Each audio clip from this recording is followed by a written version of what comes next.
कृषि वर्तमान समय की मांग भी है और आवश्यकता भी है। रासायनिक खाद पर हम लगातार जो आत्मनिर्भर हम होते जा रहे हैं, यह कभी भी मानव स्वास्थ्य के लिए भी उचित नहीं है। मिट्टी की गुणवत्ता में भी कमी आती है, स्वास्थ्य पूरी तरह प्रभावित होती है।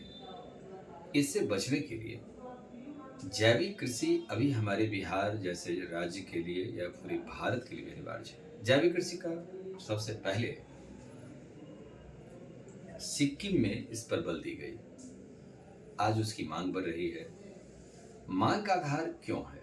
वजह यह है कि हम लोग जो कुछ भी वस्तु का ग्रहण भोजन के रूप में ले रहे हैं, ये रासायनिक खाद के द्वारा जो भी वस्तु का उत्पादन हो रहा है, ये हमारी मानव स्वास्थ्य पर सबसे बुरा असर पड़ता है।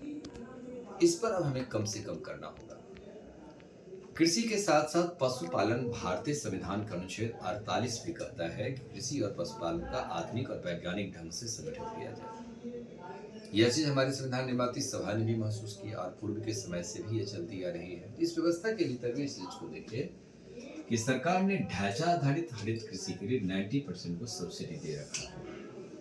और ये कृषि में 2024-25 की योजना में ये पक्की वर्मी कंपोस्ट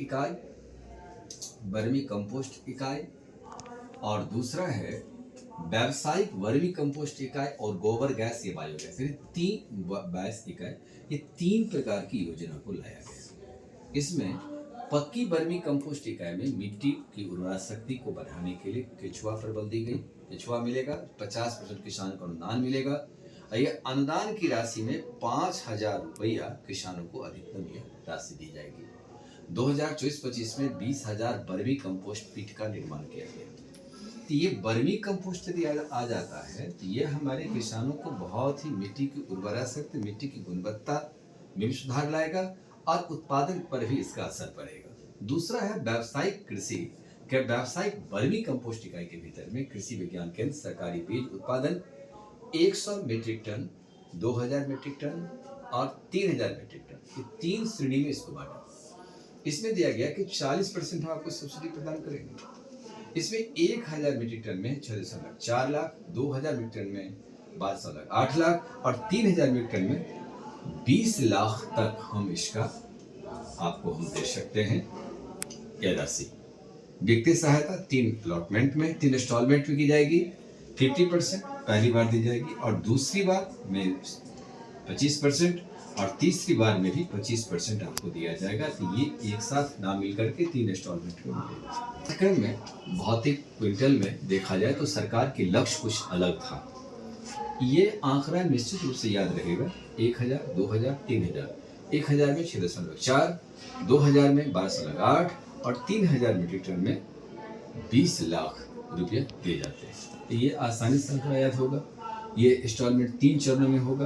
पहला में 50, दूसरा तीसरा में 25% को दिया जाएगा।